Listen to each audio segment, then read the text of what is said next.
안녕하세요. 스티브 아이스만. 아마 영화 빅쇼트로 다들 잘 아실 텐데요. 네, 그렇죠. 오늘은 이분이 최근에 내놓은 경제 그리고 또 시장 전망에 대해서 좀 깊이 파고 들어보려고 합니다. 네. 저희가 받은 자료들을 보니까 과거 금융위기를 예측했던 모습과는 좀 다른 면모가 보이더라고요. 맞습니다.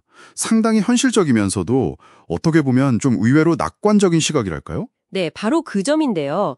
많은 투자자들이 지금 우려하는 부분들이 있잖아요. 그렇죠. 뭐 예산 적자라든가. 네, 그런 지점들에 대해 이분은 어떤 다른 이야기를 하고 있을지 오늘 한번 파헤쳐 보겠습니다. 당신이 시장을 보는 새로운 렌즈를 얻는 것, 이게 오늘 저희 목표입니다. 좋습니다. 바로 시작해보죠. 사실 아이스만 하면 빅쇼트 때문에 약간 비관론자의 이미지가 강했는데 지금 메시지는 상당히 다르다고요. 네, 맞아요.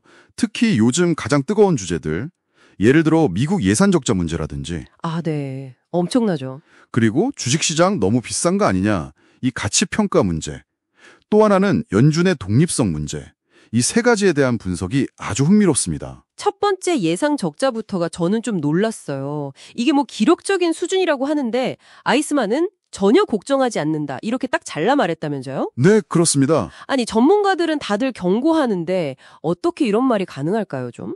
대담하게 들리는데요? 그렇죠. 그의 논리는 크게 두 가지로 볼 수 있어요. 첫 번째는 역사적 데이터입니다. 역사적 데이터요? 네, 지난 40년간 이 적자 문제는 계속 나왔다는 거예요. 항상 논란이었는데 정작 중요한 지표인 10년 만기 국채 수익률이 있잖아요. 네, 시장 금리요. 그게 2022년 12월 이후로 보면 뭐 큰 방향성 없이 움직였다는 거죠. 아, 그러니까 적자 규모가 커져도 시장 금리는 크게 반응 안 했다. 네, 뭐 적어도 패닉에 빠지거나 하진 않았다는 해석입니다. 시장이 이미 이걸 어느 정도 가격에 반영하고 있거나 아니면 크게 신경 안 쓴다는 거죠. 허허, 그렇군요. 그가 자주 말한다는 철학.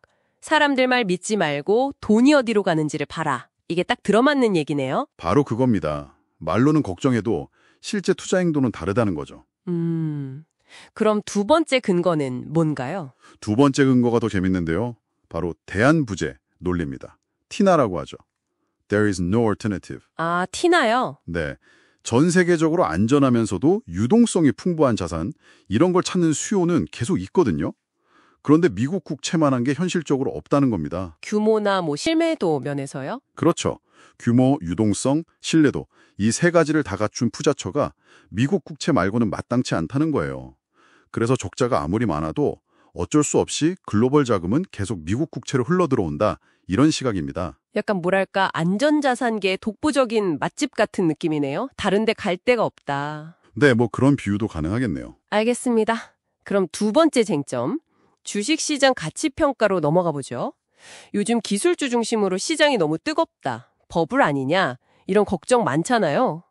이것도 아이스만은 괜찮다고 보나요? 주가 수준, 그러니까 밸류에이션 자체는 자기의 주된 걱정거리가 아니라고 딱 말합니다. 아, 그래요? 그게 걱정이 아니면 뭐가 걱정일까요? 그가 예로 드는 게 닷컴 버블 붕괴 때인데요. 그때 버블이 터진 게 단순히 주가가 비싸서 터진 게 아니라는 거예요. 그럼 뭐 때문에요? 실제 기업들이 돈을 못 벌고 파산하고, 즉 경기 침체가 왔기 때문에 터졌다는 거죠. 아, 펀더멘탈 문제. 그렇죠. 경제 펀더멘털이 무너지지 않는 한 그냥 주가가 좀 비싸다는 이유만으로 시장이 와르르 무너지지는 않는다는 겁니다. 아, 그러니까 고평가 자체보다는 경기 침체 같은 실제적인 경제 충격, 그게 진짜 방아쇠라는 거군요. 네, 맞습니다. 실제로 그는 요즘 미국 경제를 보면서 내 일생 가장 역동적이다, 이렇게까지 평가한다면서요. 경제 기초 체력에 대한 믿음이 상당한데요. 맞아요.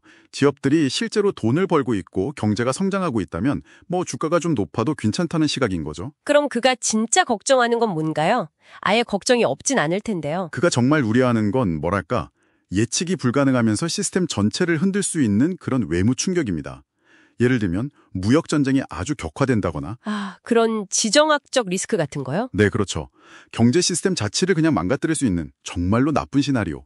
그게 현실화되는 게 진짜 위험이다. 이런 아주 현실적인 조건입니다. 알겠습니다. 자, 마지막으로 연준 독립성 문제. 이것도 요즘 얘기가 많죠. 특히 선거철 다가오면 정치권에서 압력을 넣지 않을까. 뭐 트럼프 전 대통령 때도 그랬고요. 아이스만의 이 부분은 어떻게 보나요? 여기서도 그의 시각은 일관됩니다. 시스템의 힘을 믿어요. 제도가 개인보다 강하다. 이 원칙을 강조하거든요.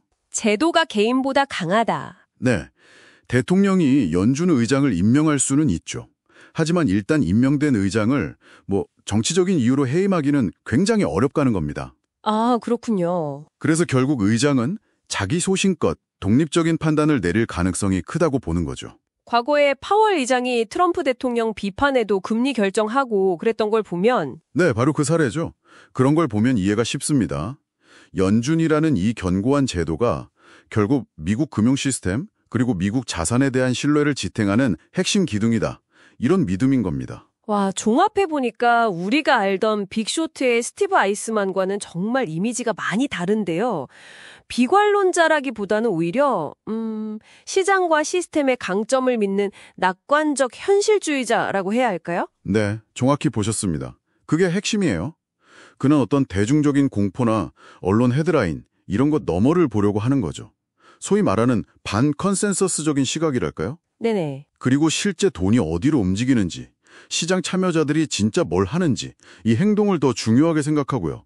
행동주의적 관점이죠. 행동주의적 관점. 네. 미국 국채에 대한 구조적인 수요가 탄탄하고 미국 경제 자체가 여전히 역동적이고 또 연준이라는 제도가 굳건하다는 것. 이런 시스템의 내재적인 안정성, 이걸 신뢰하는 게 그의 분석 깊은 곳에 깔려 있는 겁니다. 네, 오늘 스튜드 알스만이 정말 독특하면서도 설득력 있는 시장 분석을 쭉 들어봤습니다. 우리가 흔히 하는 걱정들, 예산 적자나 시장 가치 평가 같은 익숙한 불안감 대신에요. 실제 시장의 움직임과 시스템 자체의 복원력에 주목하는 그의 관점이 당신의 투자 생각에도 좀 신선한 자극이 되었기를 바랍니다. 아이스먼이 계속 강조했죠. 말이 아니라 돈의 움직임을 보라고요. 네. 자, 그럼 이 탐구를 마무리하면서 당신에게 마지막으로 던지고 싶은 질문은 이겁니다. 온갖 소음과 뉴스 헤드라인 속에서 지금 시장 참여자들이 보여주는 실제 행동 중에 가장 의미심장하게 봐야 할 것은 무엇일까요? 어쩌면 그게 다가올 미래를 알려주는 가장 정직한 신호일지도 모릅니다. 이 질문을 한번 깊이 생각해 보시는 것도 좋겠습니다.